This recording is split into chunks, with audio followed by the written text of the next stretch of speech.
Good evening, good morning, good afternoon, good whatever it is, wherever you are, whoever you are, and welcome once again to Full Fat Spoiler Chat.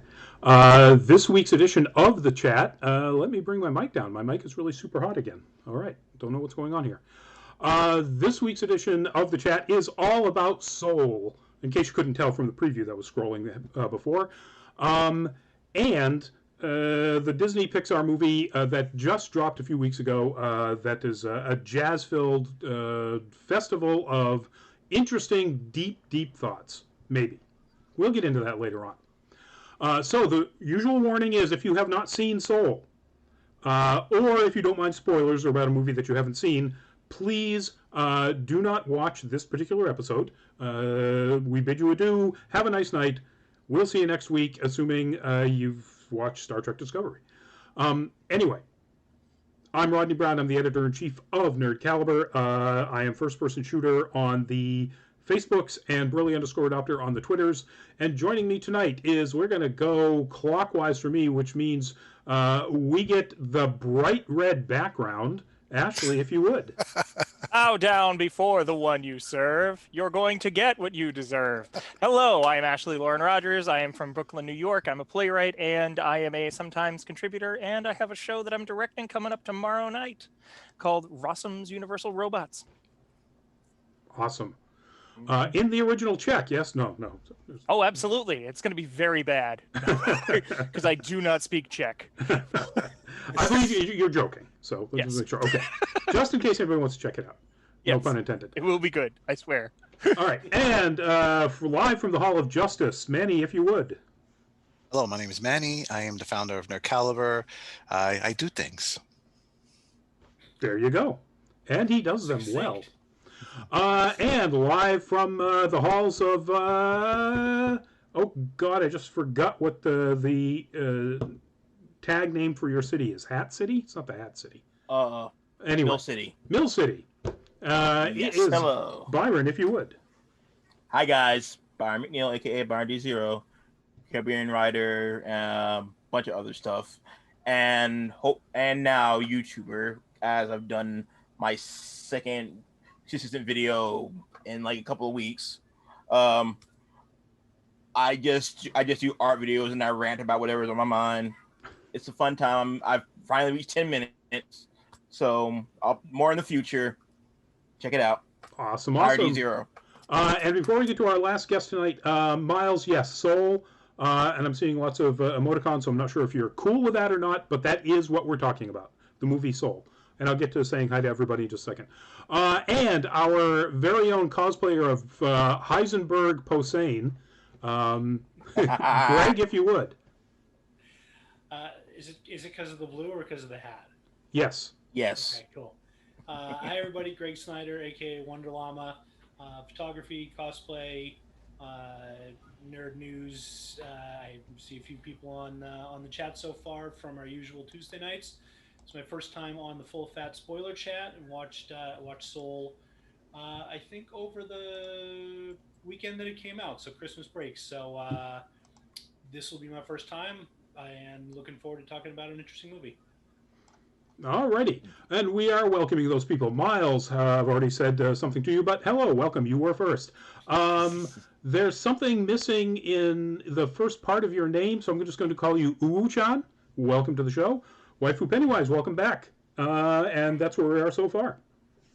Nobody that I can see yet on the Twitch or the Facebooks. So we'll do this in our normal style, round-robin topics about various things, but we're going to start with, as I always do, what this is about, where it came from, and there's not much to say there because it is an original concept and production from Pixar. I did do a little bit of searching because there is two directors and writers, well, three writers, but two primary writers listed. Pete Docter and Kemp Powers are the two co-directors. And this is pretty cool. They brought on this guy, Kemp Powers, to who's an African-American, to write the character Joe once they decided, since he was going to be a jazz musician, and then they decided that he was going to be black because of the tight integration with jazz and the black community.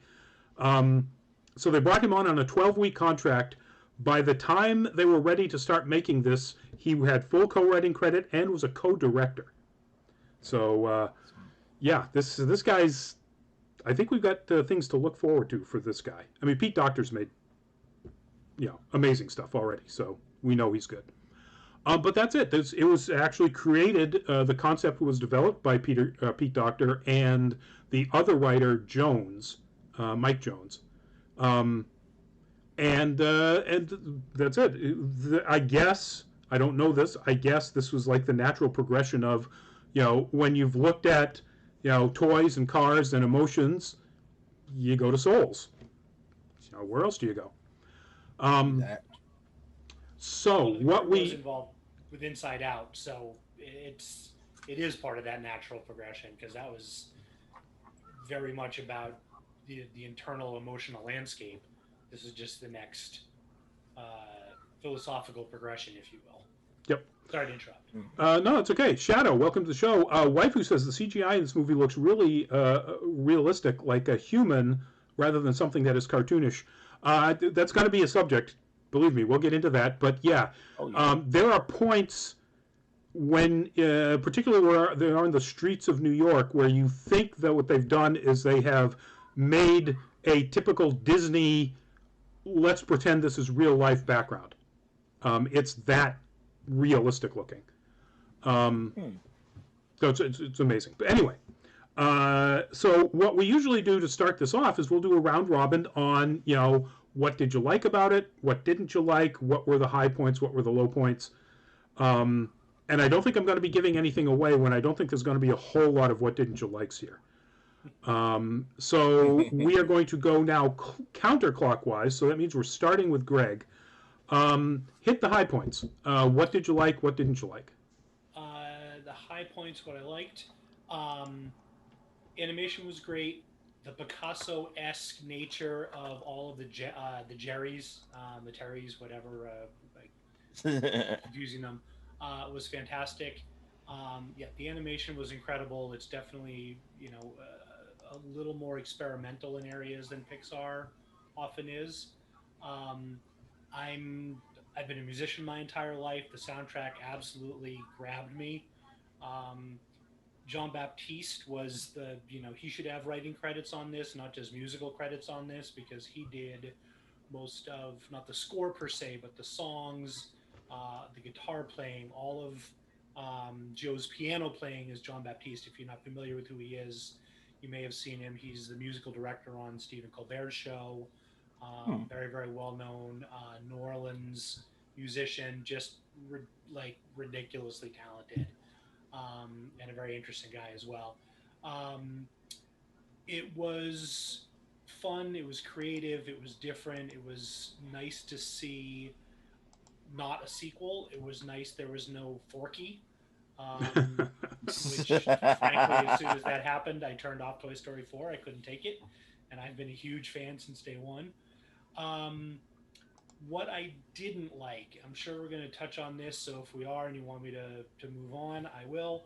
I found it problematic that the main character spent most of the movie not as the human being he started out as, and then jumped, swap places with Freaky Friday with a white lady.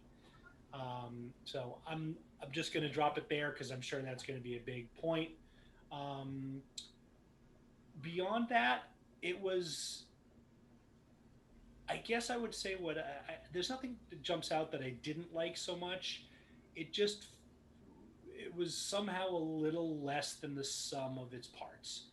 There was a lot of great individual parts, but at the end of it, I was like, well, that was cool. I don't know that I'm going to rush back to watch this again, whereas I can watch Toy Story 3 again and again. I can watch, Ratatouille any night of the week. I may never go back and see, I might, but I might not ever watch it again. So before I move on to Byron, first, Hinata-chan, welcome to the show. Once again, we're spoiling the hell out of Soul. So if you haven't seen it, you might not want to hang around. Explain to me what you meant by swapping places with a white woman. I don't remember a part where that Talking would about be. 22. But so oh, okay, all right, I see what you. His body is taken over by um, the voice of a white 22, woman. Yes. voiced by Tina Fey, Right. inhabits his body. There's a whole Freaky Friday element to it with the body swap, and he, the main character, all of his agency, all of his drive, his desire to succeed, etc., gets dumped into a cute cat. Yeah. And it was very reminiscent of a lot of the criticism of um, Princess and the Frog, where Tiana spent most of the movie not as a black female character, but as a frog. Yep. It was very reminiscent of Out, the Pixar short that came out within the last year. I don't remember the dates, but the main character is a gay man struggling to come out to his parents, and he Freaky Fridays with a dog, and the dog, like a cosmic dog, the dog teaches him valuable life lessons that somehow he couldn't learn on his own. Yeah. And then he, de-Freaky Fridays back into his own body, and he's got the courage to come out to his family.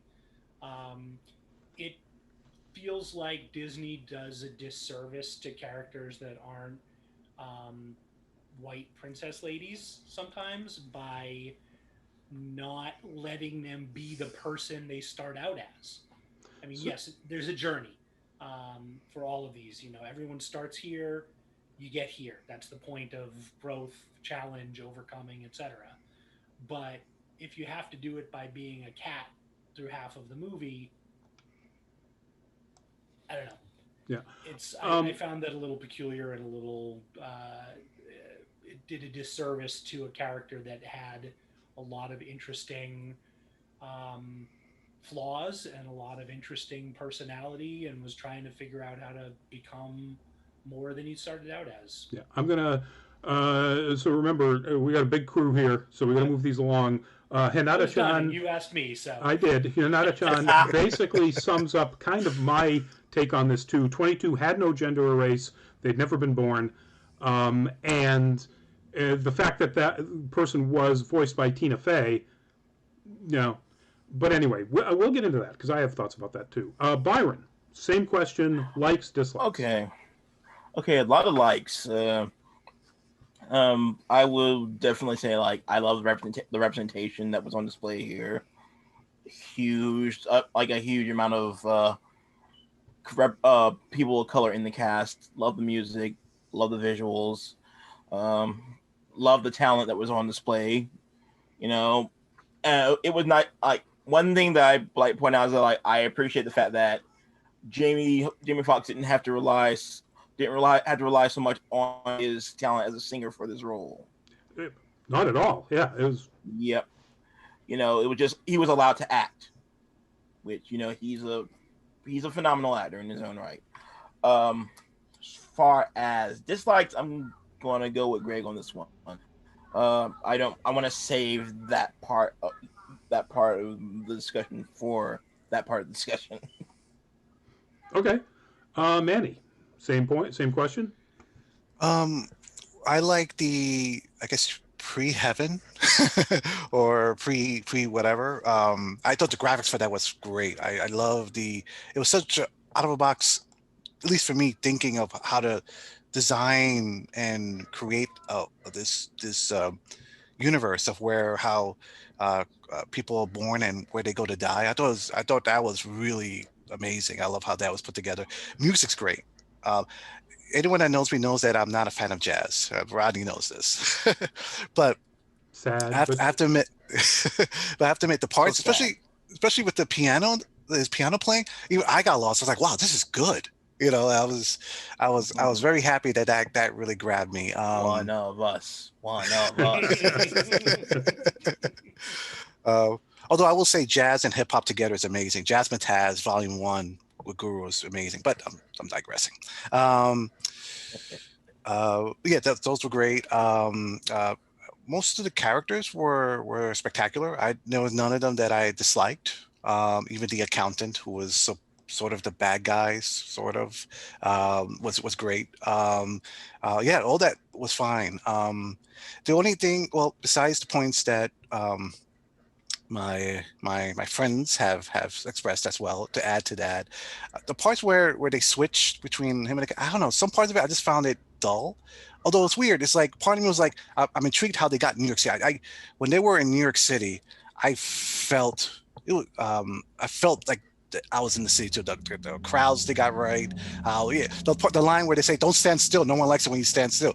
Yes, don't ever stand still in New York City. Keep walking. You know. Yeah, tourists, but that's a I'm going on a different tangent. But I felt for some reason that exchange I just found it dull. I at parts I was falling asleep. I just didn't. I was like, oh no, this is one of those body switch scenarios, and he's Yep. trying to be a cat. He's trying. This person's trying to be a human, and it's just I don't know. I was like, I've seen this. I've seen that and already. Y'all have seen that before. I mean, Freaky Friday with Jamie Lee Curtis probably does it best. Of all the switch body ones, movies, that's one I like the best. Um, but yeah, I don't know. I just found that dull. And of course I'm really tired of seeing someone of color being shown in the beginning and toward the end, and then the rest is replaced by a dog or a cat or a soul or something. That's tired as well. So before we get to Ashley, Hinata-chan says, my brother and I are musicians. We both enjoyed the jazz. And Alvia Hernandez, welcome to the show. Once again, warning, we're spoiling the hell out of the movie Soul. If you haven't seen it, I would suggest you drop out of the channel right now. Go watch that instead. Yeah, and go watch it, yeah. Ashley, same question. Yeah, a lot of points have already been said, so I'll keep it kind of quick. Honestly, the juxtaposition of Trent Reznor and Atticus Ross's music with John Baptiste's music worked spectacularly in a way I was not expecting. I honestly, I was just like, all right, there's a reason that all of them are together, but how are they going to do this? Are they going to combine? And I actually like that they made it like the heaven area is all done by Trent Reznor and Atticus Ross. Cool, okay, it worked really well, but also it really did focus on a lot of the John Baptiste jazz compositions and performances, and it worked. The other thing is, this was probably one of the better pieces I've seen where a character realizes they want to become a teacher, and that it's okay to have goals and not specifically achieve the goal that they were initially going for. Yep. I thought that was done spectacularly, and so I will say my enjoyment of this movie did outweigh my lack of enthusiasm. But as soon as I found out that 22 was Tina Fey, I said to myself, I was like, I feel like this isn't the first time I've seen a story or heard people complain that Tina Fey thinks she's a better black man than a black man in a piece. And it's just that's really I might be wrong on that, but I know that there's been a lot of Tina Fey has a problem with a lot of that line of oh, is it racist? Is it just comedy? It's kind of both.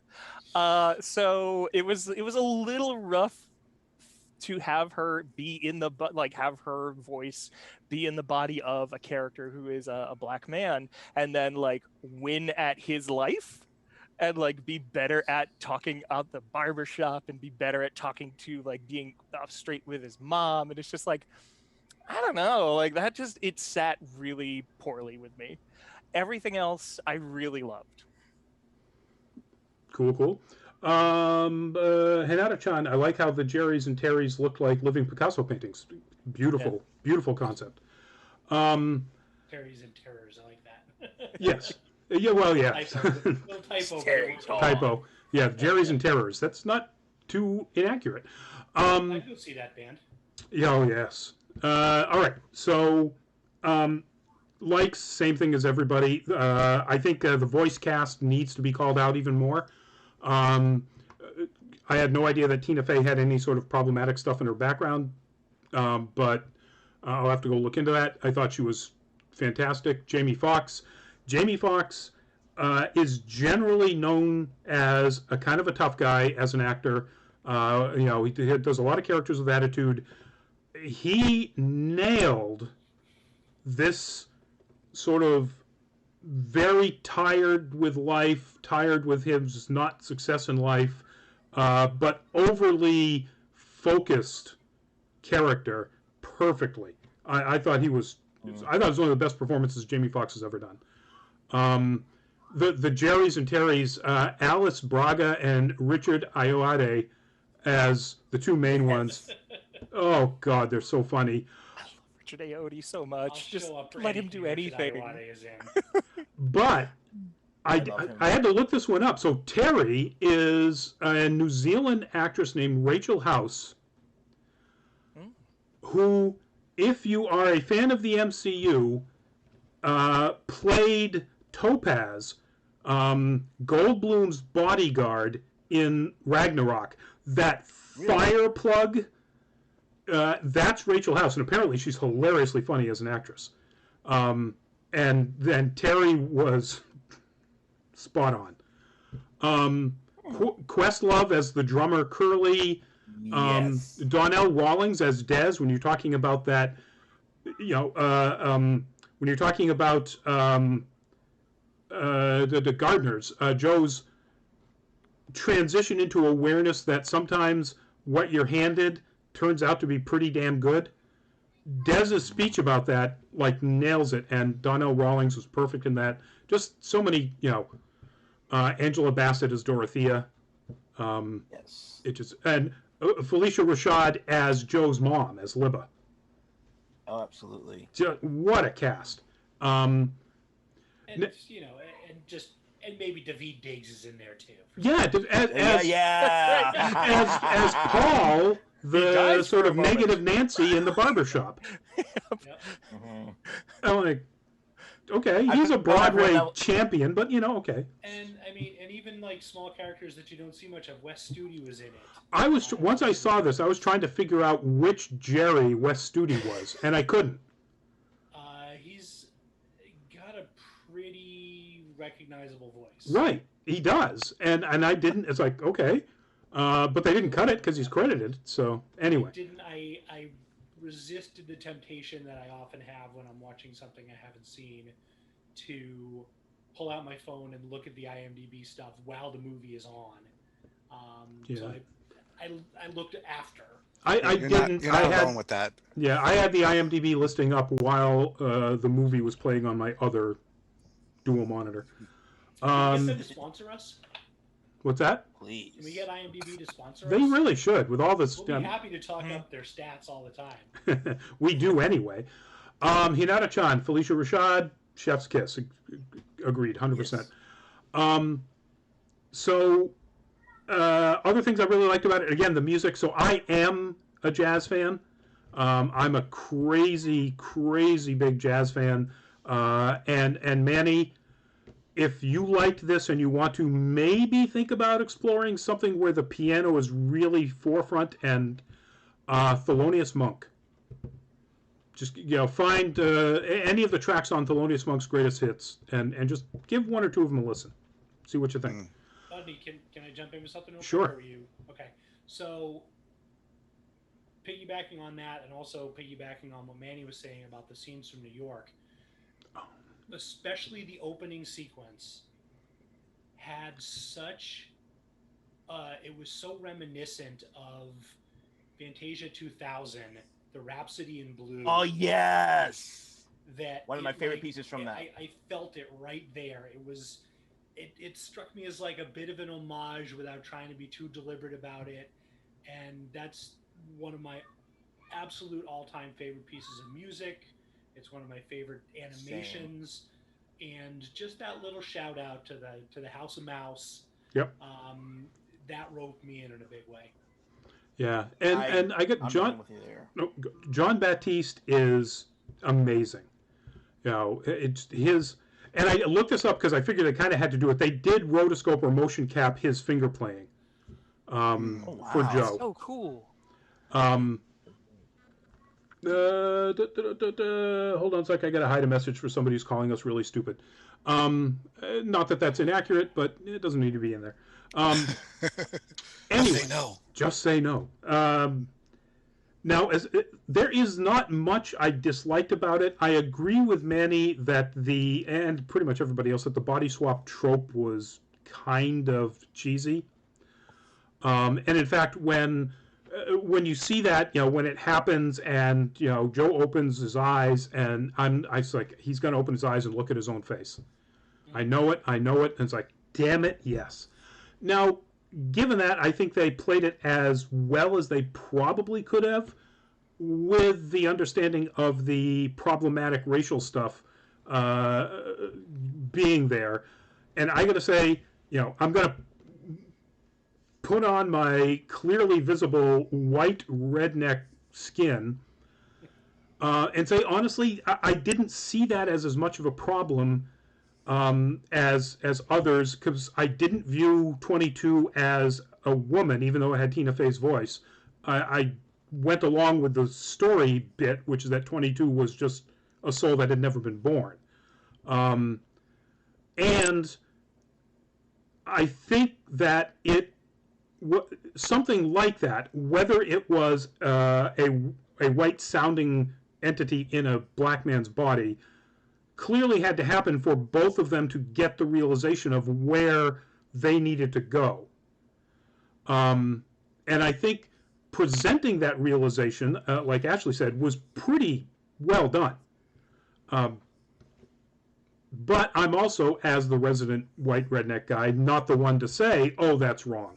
Oh, your objection to, is wrong. Because clearly, that ain't my pot to stir. I think if the House of Mouse didn't have a history of it, it would have just been oh, okay. All right, well, here it is. But it's just like, because there are so many where that has happened, and whether it's an actor who is white, or whether it's a character who is white, or whether it's just like, y'all are doing this way too much. Like, yeah. I think that's really the issue. It's not as much like, oh, it happens. Like, anything can happen multiple times, and okay, like you can see it, but like if it becomes a pattern, that's when it starts becoming more of a like, should we be paying attention to this? Like, what is going on? And it was, I think part of that too is that, well, a couple of parts. The advertising that I saw for this, and the think pieces were very much focused on the fact that this was the first full-length Pixar movie, and frankly one of the first full-length Disney movies with a black lead character. And for a black man to not be himself through half of the movie, I'm not a redneck, but I'm clearly a very white guy. I found that problematic. I think part of it was that I love Tina Fey. I'm a huge fan. She's hilarious, but her voice is so recognizable that I immediately went, wow, that's the whitest white lady now inhabiting Joe's soul, his existence. If it had been Ming-Wen Na or any other actor or actress that had less of that very Connecticut waspy white lady voice, I don't think it would have been as pronounced in the way I saw it. Yeah, I wanted to add to that as well. Like has been thrown around. It's definitely an issue that plagues the entertainment, like the film industry as a whole, TV, movies, and whatnot. And I think for me personally, I didn't notice it at first because I'm kind of desensitized to it. Like, there just comes I hate to sound that way, but that's really where I'm at with it. It's just how many more times, like, it's been done so many times, and me as a person of color, a creative of color, asking for like better representation, only to usually have it fall on deaf ears. Ray Fisher. I'm kind of just like, oh, they're doing it again. All right. And like I said, that's, just because I didn't see it that way doesn't mean it isn't that way, because I'm not the right person to be seeing that. Mileage may vary. Your mileage may vary. Exactly. Your mileage may vary, but you can't discount what is clearly something that is problematic to 4/5 of this group. So, you know, um, so let's get into themes and tone, overall message, and so on. And now we're going to go clockwise. So, Ashley, you're going to be up. Um, what do we think? What do we think of the theme? How do we think it was presented, and so on? Yeah, I think because I think the theme is finding not only just finding what you love, but understanding what you love, and that what you think you love is not necessarily the thing that you love, and going deeper. And I think that's really what it is it's that like going deeper. And like that, so for me, I think that's the big theme, is who are you when it at your actual core, in your soul. um, and so I think it addressed it well. I think it did it well, especially because as much as again, like we've got problems, et cetera, but like he is as much as he's trying to like make a deal with this soul so that he can go back down, he is teaching the soul as he's doing it. And I think that they did that really well, because as much as like I saw what they were doing, I see exactly where this is going, it never felt like ham-fisted. Like it actually worked. It was just like, yeah, okay, yeah, you are actually teaching this person, and yeah, I was with that. Cool, Mandy. Um, I'm excited that Pre-Heaven Heaven will have Trent Reznor music there. You know, well, one theme that I like that they kind of dealt with, even though I don't think it was like addressed directly, was the effects of verbal abuse. With 22, with the fact that it's funny when she was they was doing flashbacks about how like Abraham Lincoln and Mother Teresa were like just like dissing her, dissing the 22. Um, I saw that. I laughed a little bit. I was like, okay, this is a bit much. I get the point, and I thought that was a little weird. But then I'm really glad that the movie addressed it toward the end. How this accumulation of verbal abuse just transformed and changed 22, and Yes. so I'm really glad that that was brought up in the movie. Yep. Sorry, not everyone learns the same way. Everyone learns Yes. differently. Like Yep. that. Exactly. Sorry, just needed to shout that. No, Good movie. I agree. And I completely forgot to call out Graham Norton as Moonwind. And the just the whole concept development, look, and animation of the area of the Lost Souls, just Yes. wonderful. Byron. Lot to unpack with this one too. Like as a teacher myself, I definitely latched on to the whole idea of Joe as a teacher teaching 22 how to live. Moreover, it shows the power of how a teacher can still learn, because he like they're like early in my career in education, I always kind of felt that I had to be the one to to have all the answers, and that I need to be resulting in what I know in order to teach them properly. And I see that in Joe. Like he knew what he wanted, so he felt he wanted to like take what he knew and what he wanted and pass it on to his students. And at the end of the day, it turned out that what he wanted wasn't what he needed, and he had to learn that from 22, who was a student. And I love the way it ended, because you don't find out the choice that Joe makes, because that's not what life's about. It's not about the path, like the destination. It's the journey. And from that end scene, you get, without saying a word, he just takes a deep breath and says to the audience, "I'm off on my journey." Yep. Exactly. Greg. Yes to everything. It's definitely an interesting that I started first and I touched on all the high points, and now I'm in this segment. I'm the last person, and everyone's touched on a lot of the same things already. Yeah, what's your theme? My theme is the use of pork pie hats.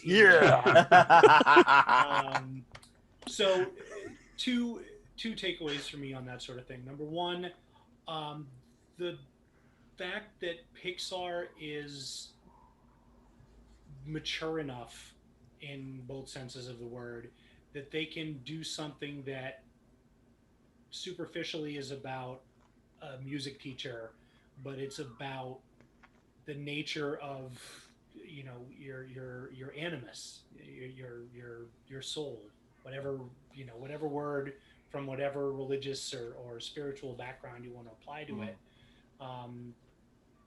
and do it in a very creative, realistic isn't the right word, but relatable. Let's say relatable way, that was beautiful and interesting and not overtly Judeo-Christian. Yes. That allowed for the concept that a soul is the spark that animates a human being, and it's not. We don't want to go down the rabbit hole of Judeo-Christian soul stuff, but so I found that aspect really resonated with me a lot. The other thing, as a musician myself, the aspects of especially sort of the tryout, the audition scene where Joe goes in with Dorothea and just gets completely lost in the music, and the way they pictured that. I've my last band, for a host of reasons, everyone scattered to the four corners, and I haven't really played it all since then. And I don't miss the music equipment and the headaches of club owners and all that, but I miss being on a stage with four people and having that that gestalt, that experience together. And when it's absolutely at its best, what the sort of out of body experience Joe goes through and the way they pictured that or portrayed it is so real, and it's so foundational to what being a musician and playing with other people is about. That one scene alone absolutely nailed it for me. So I think I'm going to start talking about what Greg was talking about a little bit about the way it views spirituality, and to my mind, it's clearly inspired by a lot of the 1970s spiritualist writings. Absolutely. Where the idea that you can actually interact with this thing by getting in the zone. In this case, the musician's zone, but not always, as they show that there are other things that are in the zone, an actor, and so on. The idea that the Jerrys and Terrys are some sort of, almost beyond our comprehension, super evolved version of some sort of spirit. Again, straight out of a lot of the really sort of edgier 70s spiritualist writings. I was kind of surprised at how they presented in The Great Before the assignment of personality types to these, burgeoning souls as just literally the most haphazard thing that they could do. I mean, when there's a whole bunch of them riding on one of the Jerrys who had transformed into a horse-like thing, and they said, "Okay, you go to the energetic pavilion, and then you five. No, how about all the rest of you? So it's like 7. Go over to the, and I can't remember what the word was. Basically quiet, but that's not the pensive. But that's not the word they used either. Pavilion, and it's like, wow, this is what they're, but I think it ties into their overall theme of life is to be experienced however you're able to experience it. And that's the ultimate message, which was a left turn about 3/4 of the way through the movie. Up to that point, as Ashley and Byron have said in the way they're describing learning and teaching, it was about finding what it is that drives you, what characterizes you as you. And then right there, 3/4 of the way into it, it goes, nope, this is about learning to enjoy life. And, whatever hand you're dealt or whoever you are, however you're presented to the world, just learn to go out there and enjoy the things you can enjoy. And while it's a wonderful message, it's a fantastic message, and it took Joe a long time to realize that, because he hadn't been doing that. At that point, then it kind of struck me as like, okay, well, this is defending your life with jazz. And it's like, okay, well, that message has been played out a lot in other movies. Does that mean, again, it's not a bad message, it's a wonderful message, and I think they nailed it. I think they presented the realization of it to Joe. Particularly, I think that literally not having him say that until he says it to 22, but watching him realize it as he's looking at the stuff that she had picked up and playing piano, literally riffing a jazz riff on these things that mean stuff to her or to them, was beautiful. Was one of the best zero exposition, clearest presentations of what was going on in a story and inside a character's head that I've seen in a long time. So then, because of that, I was kind of just a little disappointed that the message turned out to be something that's kind of trite. And again, they presented it perfectly. It made sense for where both the characters had to get to. That there was no problem with that. I think if they had stuck with the original message, or what it looked like they were going with for the original message, I might have been a little bit more, okay, they nailed that, they hammered it home, I get it, that's the message. Find what is your core, what identifies you, whether it's something you like doing or something you like experiencing, and lean into that. To then just go, well, actually, no, it's really about living, just enjoy life. Like, okay, both are great messages. Kind of shifting from one to the other, I felt was a little.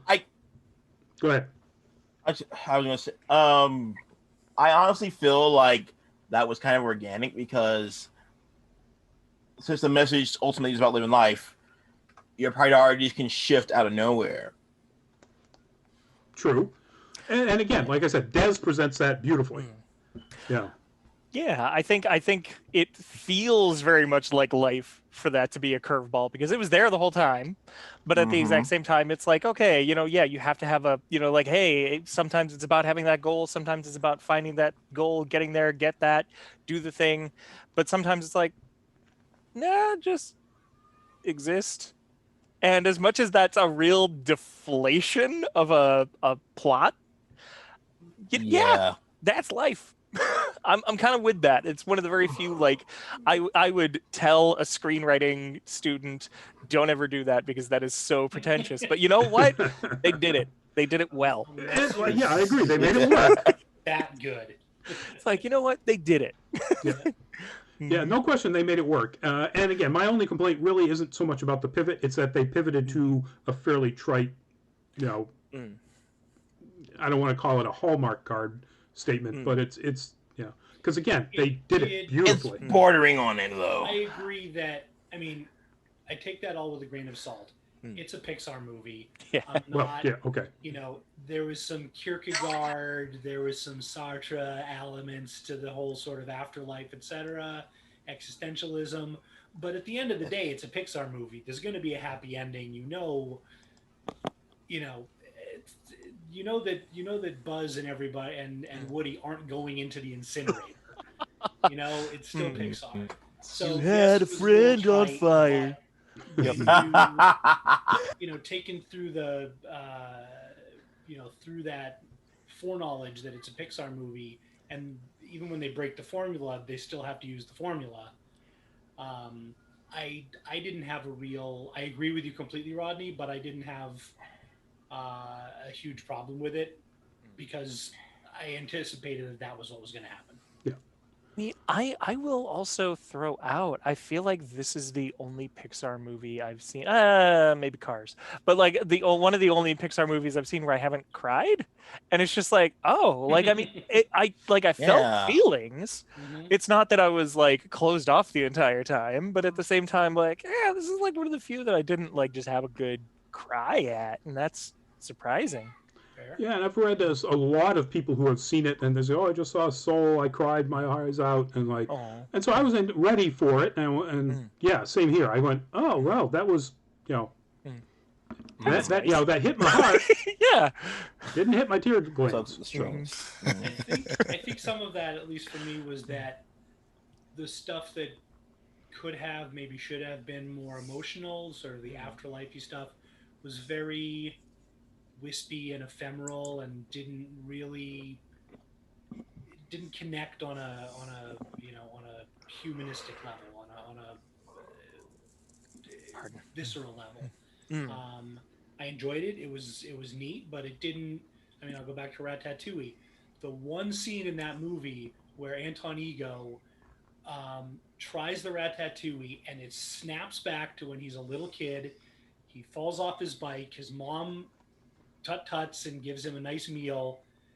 And then he snaps back to the old man and realizes that all of this stuff is BS.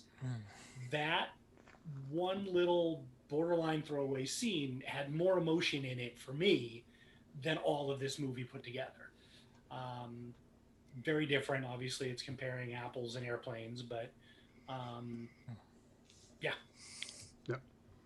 Yeah, and I can see, and part of that I think is because Joe's journey is a slow one. It progresses through the entire movie. He has moments like that, like when he's remembering his dad, playing a record for him for the first time, him playing jazz for his dad when his dad is really old, things like that. But that happens at different moments all the way through the movie. So you sort of feel Joe's the scene with Anton Ego is literally like he has an epiphany. And Joe's epiphany is more of a growing awareness of what things really are. Very true. Anyway, I think that pretty much covers most of our topic here. Is there anything that we didn't touch on that we should mention about this movie, folks? Anybody feel free to jump in. Don't mess with accountants. Yeah. Yeah. Or if you do, be a Jerry. Yeah. Oh, we've taken That's the care only of time- Jerry. Yes. That's the only time it's okay to be a Jerry. Yeah. Oh, yeah. Yeah, I never even thought about the whole Rick and Morty thing. This is a whole other multiverse. That's Yep. a very wow. Yes. Yeah. Crossover episode we don't need. Yes, that's true. Oh, my God. That's true. Oh, I think God. the real No, takeaway is Richard Ayoade needs to be in more things. Yeah. Yes. Yes. He is one of those, like, every single time there's a new doctor, he's one of the ones that everybody talks about, and he needs to. Honestly, I'm here he for needs it. Like, I am trying to figure out what type of doctor he would be, because like for a while there was the Muppety doctors, and for a while there was like, I am just here for whatever path he goes down for a doctor. I feel like he could be a very trotty doctor. Yeah. Yeah. Like, we haven't. This is completely off topic, but boy, I would love to see him lean hard into the nerd doctor. They've never had a doctor who really wants to take the TARDIS apart and replace circuit boards, or just turn it off and on. I see what you did there. Thank you. Anyway, so that's it, folks. Thank you very much for joining us, everybody in the chat. Excellent questions, observations. Glad to have you there. Our next topic next Thursday is Star Trek Discovery, particularly Season 3, because obviously Season 3 just ended. But we will be discussing all of them, so if you haven't seen any of the previous seasons, we're going to be spoiling the heck out of that, but definitely Season 3. That's next Thursday. Next Tuesday, of course, if you want to join us for Nerd Week Live, where we talk about all kinds of nerd news from the previous week. There's already a bunch of stuff that dropped, folks. It's a lot of... Ooh, boy. Lots of interesting stuff already on the docket. And I think that's it. Let's see. We're going to go around. This time we're going to go back, starting with Greg. Greg, say goodnight. Plug what you want. And everybody, I will probably not be here next Thursday because I have not caught up with season 3 yet. But I will see you Tuesday night. Cool. Byron. Byron McNeil, aka Byron D0. I'll put my comment. It's www.codenameblackbird.thecomicseries.com. Probably won't be here next week because I haven't started season 1 yet. See you next time. Everything. All right, Manny. Don't forget that Nerd Caliber has a Patreon page and merchandise. So That it does. Thank you wanna for... Here it is, folks, right there. There you go. Patreon.com/nerdcaliber. And the merch should be showing up on your right there below the stuff that you're watching right now. If not, just go to any of our other videos and you should be seeing it there. yes. And let's bring us back to us so we can say, Ashley. Yay! So 2 big things tomorrow night. Rossum's Universal Robots. I am directing it. We're going to be doing a talk back afterwards. It's through No Exit Theater Collective. That's No Exit Theater with an R-E, because that's how we spell it, I guess. Collective. And also, I will be here next week, and if you want to hear the Is It Transphobic podcast, I had my good friend Jonathan Alexandrados talk about how the non-binary representation affected them. I was not caught up at that point, so if you want to hear me figure out how to negotiate that conversation and just go with it, and then hear me actually have real good opinions, listen to the Is It Transphobic episode about Star Trek Disco, and then come back next week. So you basically what you're saying is you went to yourself, oh my God, there are non-binary characters, and then juggled great answers. Literally, I came back here because I came back to Star Trek because it was like, all right, I quit. And I was like, yeah, all right, maybe I'll come back. And it was like, oh, they hired non-binary and trans characters. I was like, fuck, I guess I gotta watch it. It's really good. Great characters. They're great. I'm so fascinated. I'm so here for it. I can't wait to spoil it. All right. Sorry, That's Rodney, it. real quick. What's Can I that? Yep. interrupt you? Yeah, Ashley, is your show tomorrow online? Will we be able to watch it anywhere? Yep, it should be on Facebook Live. I don't know if it's anywhere else, honestly, but yeah, Facebook Live. If you go to the No Exit Theater with an R-E Collective Facebook page, you can watch it there. As they say in the South, theater. Theatre. Yes. No, just Also, theater. one last thing. Theater. I have one last thing. Yes, sir, Byron. Happy birthday, Trogdor, the Burninator. Oh my God, it's Trogdor's birthday, and nobody Yes. who is watching this is old enough to I remember did that. not know So. that. For a second, I thought you said Happy Birthday Trump, and I was like, That's what? what I thought. I heard that So too. I was like, Dude, no, fuck no. that guy. Heard my language again. Yeah. All right, folks, All that's of them are it. coming out. Thank you all for joining us. We will see some of you one of the 2 shows next week. Ideally, have a good night. Stay safe. Remember, nobody's been, hardly anybody's been vaccinated yet. So wear that mask. Wash those hands 6 feet apart.